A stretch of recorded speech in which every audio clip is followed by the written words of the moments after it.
बिस्मिल्लाहिर्रहमानिर्रहीम। रब्बि इश्रह ली सदरी व यस्सिर ली अमरी वहलुल उक़दतम मिन लिसानी यफ़क़हू क़ौली रब्बि ज़िदनी इल्मा। जनाब डॉक्टर हारिस साहब, doctor Arif, professor doctor Ghulam Hussain बाकर साहब, dear deans, directors, honorable teachers and my very dear students, Assalamu alaikum. आदाब रमज़ान के हवाले से डॉक्टर हारिस साहब ने जो एक जामिया किस्म की बात बड़े खूबसूरत अंदाज में कर दी, शायद उन्हीं चीज़ों की रेपिटेशन में करूँगा, लेकिन एक छोटा सा ज़रा डिफरेंट अंदाज से नैरेटिव आपके सामने रखता हूँ। All of you know from your childhood के इस्लाम एक मुकम्मल ज़ाब्ता हयात है, यानी उसको दूसरे जाविये से देखें तो कुरान जो रमज़ान मुबारक में नाज़िल हुआ ये कंप्लीट कोड ऑफ लाइफ है। तो जब ये कंप्लीट कोड ऑफ लाइफ है रमज़ान में नाज़िल हुआ तो इस्लाम का हर रुकन भी अपने अंदर इसी तनाज़ुर में एक कंप्लीशन रखता है। फॉर एग्जाम्पल अगर हम रोज़े की बात करें तो रोज़ा अट्रैक्शन पैदा करता है कुरान की तरफ, जैसा कि आप सबसे ज़्यादा कुरान का मुतालिया रमज़ान के महीने में करते हैं, और रोज़ादार निस्बतन आम दिनों के, आम महीनों के, रमज़ान के मौके पे अपने जो नमाज है उसे बड़ी खूबसूरती से कायम करता है। और फिर अगर इस्लाम के और बहुत सारे पहलुओं की बात करें तो आपके अंदर जज्बा चैरिटी वो भी जन्म लेता है, आप ज़कात भी सबसे ज़्यादा रमज़ान में देते हैं। तो दिस इज़ हाउ कि इस्लाम अगर कंप्लीट कोड ऑफ लाइफ है तो रोज़ा जो एक रुकन है जो हिजरी में फ़र्ज हुआ वो भी अपने अंदर एक कंप्लीट कोड रखता है जो हमारी पूरी की पूरी शख्सियत को बड़े खूबसूरत अंदाज से बदल सकता है।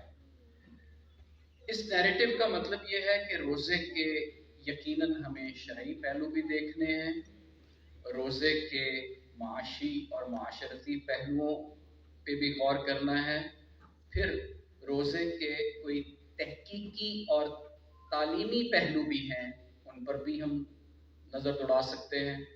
इसी तरह रोज़े के फिर नफ्सियाती, जज्बाती और रूहानी पहलू हैं जिनका बड़े खूबसूरत अंदाज से डॉक्टर हारिस साहब ने तज़किरा भी किया। तो इस पूरे कुल तनाज़ुर में हम रोज़े को रखेंगे। फिर वो जो बहुत ही क्लासिकल किस्म की आयत जहाँ से शुरू किया हारिस साहब ने, या अय्युहल्लज़ीना आमनू कुतिबा अलैकुमुस सियाम कमा कुतिबा अलल्लज़ीना मिन क़ब्लिकुम लअल्लकुम तत्तकून। अब तत्तकून को बड़े प्यारे अंदाज से हारिस साहब ने एक्सप्लेन किया। मेरे ज़हन में आ रहा था अब्दुल करीम शेसानी साहब ने बड़ी अच्छी इसकी एक इंटरप्रिटेशन की। उनका कहना है कि ये जो तकून तकवा करने वाले लोग हैं, तकवा अख्तियार करने वाले लोग हैं, ये वो लोग हैं जिनके अंदर एक ख़ास कैपेसिटी पैदा हो जाती है कि वो शैतान के अगेंस्ट लड़ना सीख लेते हैं। बहुत सारे मुफक्रीन ने तकवा को कई अंदाज से पेश किया। मैं आमतौर पर कुरान पाक की तफसीर करते हुए तकवा या मुत्तकीन, मैं इसको इस तरह कहता हूँ कि मुत्तकीन वो लोग हैं जो अल्लाह से टूट कर मोहब्बत रखते हैं और पूरी मोहब्बत से अल्लाह से इश्क करते हैं। जहन में रहे उस इश्क के पीछे हल्का सा ये खौफ बाई डिफ़ॉल्ट मौजूद होता है कि जिससे मैं इश्क कर रहा हूँ मेरी किसी बात से नाराज़ ना हो जाए। ये तकवा का पहलू। फिर अगर तकवा को, ये बड़ी प्यारी आयत है बेसिकली कुरान सूरह बकरा की, ये 183 नंबर की आयत है। अगर सूरह बकरा के आगाज़ में भी देख लें उसी कुरान के बारे में, फिर वहाँ ये किया जा रहा है इस्लाम में ज़ालिकल किताबु ला रैब फीही हुदल लिल मुत्तकीन। तो ये हदायत है किनके लिए?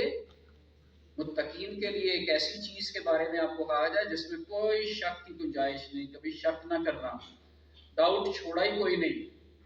تو آگے آ کر یہاں 183 نمبر آیت میں اسی سورہ کی یہ آپ کو کنونس کیا جا رہا ہے اگر واقعی آپ نے متقین بننا ہے تو پھر روزہ جو آپ پر فرض کیا جا رہا ہے، اور پھر یہ یاد بھی دلایا جا رہا ہے کہ بالکل یہ پہلے لوگوں پر بھی فرض کیا گیا، پہلی قوموں پر بھی فرض کیا گیا، تو تاکہ آپ ایلیویٹڈ فیل کریں کہ ہاں یہ تو روزہ پہلے بھی چلتا تھا. اور جن لوگوں کے لیے یہ فرض دیا جا رہا ہے 2 ہجری میں، چونکہ وہ روزے کے حوالے سے آلریڈی سینسٹائز تھے. مکہ میں بھی 3 روزوں کی ایک روایت چلتی تھی، لیکن وہ فرض نہیں تھا، اس میں ہر ماہ میں 3 روزے رکھ لیے جاتے تھے. پھر ڈاکٹر صاحب نے بڑی پیاری ایک حدیث پڑھی. میں اس حدیث کو ذرا ایک اور اینگل سے دیکھتا ہوں اس کو. پھر میں ابھی یہ ساری گفتگو روزے کے شرعی پہلو کی بات کر رہا ہوں، ابھی پھر اس کے ہم معاشی اور معاشرتی پہلو کا ذرا مختصراً جائزہ لیں گے. قرآن کی اس خوبصورت آیت کو اگر وہ اس حدیث قدسی جو مسلم کی 115 نمبر کی حدیث ہے ڈاکٹر صاحب نے پڑھی، بہت سارے اس کے ترجمے اور تفسیر کی جاتی ہے. سیام میرے لیے ہے، میں ہی اس کا اجر دوں گا. تھوڑا سا اور آگے بڑھیں. سیام میرے لیے ہے، میں ہی اس کا اجر ہوں. تھوڑا سا اور اسپرچولائز کریں. سیام روزہ میرے لیے ہے اور میں ہی، میرا ہی دیدار آپ کو نصیب ہوگا. اب میں عام طور پہ اس کو ریلیٹ کرتا ہوں وہ جو اوپر متقین کی بات ہوئی ہے. تو جب ہمارے اندر یہ کیپیسٹی پیدا ہو جاتی ہے شیطان سے لڑنے کی، اور ہمیں اللہ سے عشق ہو جاتا ہے، یا ایک اور تناظر میں ہم علم کی معراج کی طرف بڑھنا شروع ہو جاتے ہیں، تو پھر ہمیں اللہ کا دیدار کئی زاویوں سے ہوتا ہے. مثلاً اللہ کا دیدار ہمیں ہوتا ہے کہ ہم لوگوں کے دکھ درد سمجھنا شروع کر دیتے ہیں. اللہ کا دیدار ہمیں ہوتا ہے کہ ہم لوگوں کے دلوں میں جو بات ہوتی ہے کسی شرم کی وجہ سے وہ کہہ نہیں پاتے، اس بات کو ہم سن سکتے ہیں. تو دس از ہاؤ کہ اللہ کا دیدار کوئی یہ بہت فزیکل سینس نہیں ہے، بڑی اسپرچول سینس میں آپ اس کو سمجھنا اور دیکھنا شروع کر دیتے ہیں اپنی دل کی نگاہوں سے. تو یہ ساری برکت کب آتی ہے؟ جب آپ روزہ رکھتے ہیں. اور زور دیکھیں اس بات پہ ہے، یہ سارے انعامات، حالانکہ نماز، پہلے اس سے توحید، پھر زکوٰۃ اور حج میں بھی کسی نہ کسی تناظر میں ہیں، لیکن ایک بڑی یونیک آئیڈینٹی ہے روزہ کی، جو کمپلیٹ کوڈ آف لائف کے تناظر میں نے آپ سے بات کی. اس تناظر میں اس کو دیکھیں تو روزہ آپ کو پش کرتا ہے کہ آپ نماز کی طرف آ جائیں. روزہ آپ کو پش کرتا ہے کہ آپ اللہ کو ایک مان لیں. روزہ آپ کو یہ طاقت دیتا ہے کہ آپ شیطان سے لڑ لیں. اور اللہ تعالیٰ استقبال کیسے کر رہے ہیں؟ ہم تو یہ باتیں کر کے استقبال کر رہے ہیں، اللہ تعالیٰ اناؤنسمنٹ کرتے ہیں. ڈاکٹر حارث صاحب نے حدیث پڑھی، بہت پیاری حدیث ہے وہ.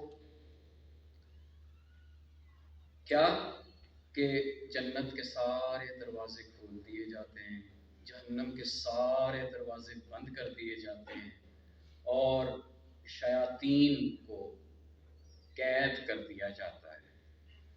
تو پھر روزے کی کتنی برکت ہوئی ہے، ہماری کتنی ٹریننگ ہو گئی. اب ذرا معاشی اور معاشرتی سینس میں آ جائیں. آج کے دور میں آپ دیکھیں کہ سال کے باقی مہینوں میں ہمارے ہاں وہ جو کامن ڈائننگ کا، مل بیٹھ کر کھانے کا رواج تھا وہ ختم ہو گیا.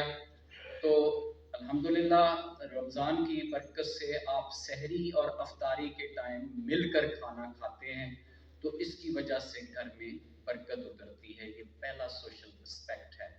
پھر جب آپ دن بھر بھوکے رہتے ہیں تو آپ کو اس شخص کا درد محسوس ہونا شروع ہو جاتا ہے کمیونٹی لیول پر، کہ یہ غریب آدمی جس کو روٹی نہیں ملتی تو وہ اپنی روٹی کیسے پوری کرے گا. تو آپ کے اندر جذبہ چیریٹی پھر پیدا ہوتا ہے. یہ सोशल करेक्टर या इकोनॉमिक करेक्टर कह लें। फिर रोज़े की सबसे अहम बात यह है कि रोज़ा आपके जिस्म का नहीं, आपके जिस्म के हर ऑर्गन, इंटरनल एक्सटर्नल ऑर्गन का है।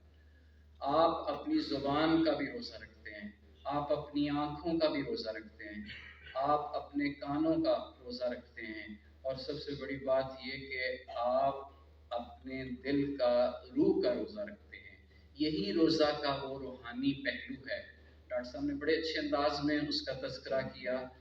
रूह को खुराक देना बहुत ज़रूरी है, और वैसे भी कुरान से बढ़िया खुराक कौन सी होगी। तो अगर हम कुरान जो हम पर ये लाजम करता है कि हम उसको पढ़ें एटलीस्ट एक बार रमज़ान में, लेकिन दूसरी अहम बात ये कि पढ़ने के साथ साथ उसको समझें। तीसरी अहम बात ये कि समझने के साथ साथ उस पर अमल करें। और चौथी अहम बात ये कि अगर हम ये तीनों काम कर लें तो हम इसकी डिसेमिनेशन करें, यही पैगाम आगे फैलाएं, ये जहन में रखते हुए कि ये वो कुरान है जो रमज़ान में नाज़िल हुआ, और रोज़े की बरकत ये होगी। अब आ जाए ज़रा इसकी जो पूरी एकेडमिक सेंस है, या मैं आमतौर पर कहता हूँ तालीमी और तहकीकी सेंस, जिसके लिए सारे माशाल्लाह आप आला डिग्रीज कर रहे हैं।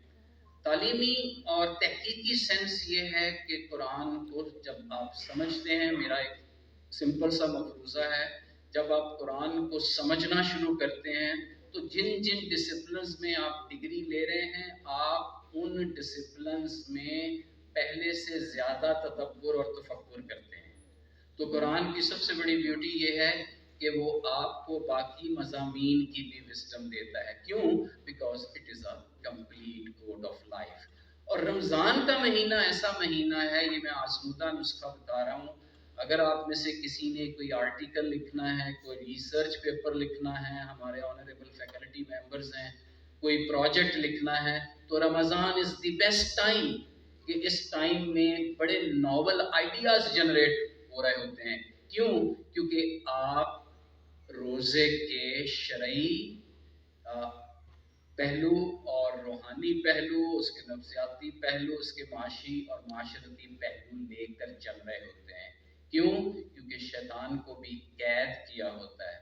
तो जब ये सारी चीज़ें इतना फेवरेबल आपको कंड्यूसिव इन्वायरमेंट देती हैं, तो इस इन्वायरमेंट में आपका ब्रेन, आपका सुपर ब्रेन बड़ा ब्रिलियंटली वर्क करता है। तो ये एक नादर मौका है, हम आज से तहिया कर लें, तय कर लें कि इस मौके से हमने कैसे फ़ायदा उठाना है। ये समझ लें कि हम सारे, अल्लाह ताला ने हमें कोई दुनिया की टॉप की यूनिवर्सिटी में भेजा तो नहीं, लेकिन मैं एक सेंस पैदा कर रहा हूँ। डैट एनोलॉजी अगर सामने रखें तो जैसे कोई हार्वर्ड में ट्रेनिंग करने जाता है, ऑक्सफोर्ड में, कैम्ब्रिज में, तो ये 3 माह की आप लोगों की ट्रेनिंग है। ये ट्रेनिंग फिर आपको अगले 11 माह में एक बहुत बड़ा लर्नर और स्कॉलर बनाएगी, अगर हम इसको, इनके सारे पहलुओं को मद्देनजर रख के ये ट्रेनिंग करें। अब ट्रेनिंग क्या है? ट्रेनिंग ये है कि रोजे को हैबिट बना के नहीं चलना, आपने रोजे के सारे तकाजे पूरे करने हैं, शरई तकाजे भी, माशी भी, माशरती भी, रूहानी भी, नफ्सियाती भी, और फिर जज्बाती किस्म के भी। तो तरीक़ेकार क्या है? डॉक्टर साहब ने बात कर दी। इन रोज़ों में पहले अशरे में, जैसे कि बड़ी खूबसूरती से बता दिया, रमज़ान की निस्बत से रे पहले आता है, रहमत का अशरा है। दूसरा फिर मीम आता है, मग़फ़रत का अशरा है। रमज़ान वर्ड के आखिर में नून है, निजात का वो अशरा है। तो अगर हम इस ट्रेनिंग को 3 अशरों में डिवाइड करें और पूरी खुशसलूबी के साथ रोज़े के तमाम शरई, माशी, माशरती और रूहानी पहलुओं को मलहूज़े खातर रखते हुए इस पर अमल करें, तो यकीनन फिर हम इस ट्रेनिंग में सुरखरू होकर निकलेंगे, और अगले 11 माह में भी आप इल्मी लिहाज से अपनी अपनी डिग्रियों को इंजॉय करेंगे। देखें, बहुत प्यारे अंदाज हैं अल्लाह ताला के, पैगंबर के और अल्लाह ताला के اپنے کتاب میں بڑی خوبصورت بات کی جاتی ہے. اللہ کے پیغمبر نے فرمایا کہ روزہ دار 2 خوشیاں پاتا ہے. ایک خوشی اس وقت اس کو ملتی ہے جب وہ روزہ افطار کرتا ہے، اور دوسری خوشی اسے تب ملے گی جب وہ اللہ کے پاس پہنچے گا. اور وہ کس انداز میں ہے. آپ دیکھیں کسی بھی اور عبادت کے بارے میں اتنی جو کہہ لیں مسٹری نہیں رکھی ہوئی. اس کا مطلب ہے کہ بہت ہی کوئی بڑی چیز ہے، بڑی ہی خوشخبری ہے. حالانکہ ہمیں تو جنت کی خوشخبری بھی سنائی ہوئی ہے، ہمیں تو حوض کوثر کی خوشخبری بھی سنائی ہوئی ہے، لیکن یہ وہ کون سی گڈ نیوز ہے جو اللہ نے کانفیڈینشیل رکھی ہوئی ہے. اس کا مطلب کامن سینس یہ تو کام کرتی ہے نا کہ وہ حوض کوثر اور جنت سے بڑھ کر تو بہت بڑی خوشی ہے. اور وہ یقیناً کچھ احادیث کو میں لنک کر کے اگر کروں تو وہ یقیناً اللہ کا دیدار ہی ہو سکتا ہے، جو پہلے والی حدیث قدسی سے بھی ثابت ہے. اور وہ دیدار کا میں نے نیریٹو یہ ڈیولپ کیا ہے کہ وہ دیدار دنیا میں بھی لوگوں کے تھرو ہوتا ہے. اسی لیے حقوق اللہ کے ساتھ ساتھ حقوق العباد کی بھی بات کی جاتی ہے. تو لیکن ایک اور معاشرتی لحاظ سے ایک اور خیال کرنا ہے، میں خود بھی اس کا کرتا ہوں. ایک بڑا مسئلہ یہ ہے کہ وہ شخص جو بہت عبادت کرنا شروع کر دے، میں اپنے آپ کو سامنے رکھ کے بات کر رہا ہوں، اور وہ بہت اچھے روزے رکھے، نمازیں پڑھے، تو تھوڑا سا اسے یہ زوم ہونا شروع ہو جاتا ہے. انکانشیسلی یہ شاید تکبر آ جاتا ہے کہ باقی لوگ نیک نہیں ہیں تو یہ خدا را ایسی کوئی ایکٹیویٹی نہیں کرنی. آپ کے ذہن میں ایسی کوئی چیز نہیں آنی چاہیے. جو پورا اہتمام کر رہا ہے وہ بھی اللہ کا بندہ ہے، جو نہیں اہتمام کر رہا کسی خاص وجہ سے، کوئی بیک گراؤنڈ میں وجہ ہو سکتی ہے. دیکھیں بیمار بندہ جو ہے وہ روزہ نہیں بھی رکھ سکتا. ہمیں کیا پتا کہ ایک بندے کو کون سی کوئی بیماری ہے، اس نے اس وجہ سے روزہ چھوڑا ہے، اور ہم فوراً اس پر الزام دینا شروع کر دیں. یہ سوشل پہلو ہے، اس کو مد نظر رکھنا ہے. اللہ کے پیغمبر نے، میں آج صبح ایک حدیث دیکھ رہا تھا، بڑی پیاری حدیث لگی مجھے. Make things easy not difficult. Make things easy, not difficult. Cause people to rejoice, not to flee. خوشیاں بانٹے، لوگوں کے لیے خوشیوں کا باعث بنے، نہ کہ یہ آپ کی بات سن کے لوگ بھاگنا شروع ہو جائیں. تو پوری محبت کے ساتھ اہتمام کریں. آج سارے آپ بڑے شوق سے آئے، میں داد دیتا ہوں آپ کے شوق کی. تو آج تہیہ کر کے جائیں. یہ جو رمضان کی ہماری ہارورڈ آکسفورڈ کیمبرج کی ٹریننگ شروع ہونے والی ہے 3 عشروں کی، ان 3 عشروں کی ٹریننگ میں ہم نے پورا وہ جو پورے کے پورے داخل ہونا ہے. اسلام میں پورے کے پورے داخل ہو جاؤ. جو چیز پسند ہے وہ رکھ لی، جو نہیں پسند ایسے نہیں کرنا. تو جب آپ پورے داخل ہوں گے تو پھر آپ متقین بنیں گے. ڈاکٹر صاحب نے تو ویسے ایکسپلین کر دیا تھا، لیکن آپ سب کو دعا یاد ہوگی. پہلے عشرے میں زیادہ تر رب اغفر وارحم وانت خیر الراحمین پڑھنا چاہیے، اور دوسرے عشرے میں استغفر اللہ ربی من کل ذنب واتوب الیہ. اور آخری عشرہ جس میں لیلۃ القدر، اس کی طاق راتوں میں آپ پا سکتے ہیں. اور وہ لیلۃ القدر جو پاتا ہے بیسیکلی وہ قرآن پاک کی جو آیت پڑھی تھی آپ کے سامنے رکھی تھی، لعلکم تتقون، بیسیکلی وہ لوگ جنہوں نے واقعی متقین بن گئے، تقوی حاصل کر لیا، یہ وہ لوگ ہوں گے جن کو پھر انعام میں وہ لیلۃ القدر ملے گی. تو اس آخری پھر عشرے کی بھی بڑی پیاری دعا ہے، اللہم انکا عفو تحب العفو فاعف عنی. تو انہی الفاظ کے ساتھ میں اجازت چاہوں گا. اللہ حافظ. جزاک اللہ سر.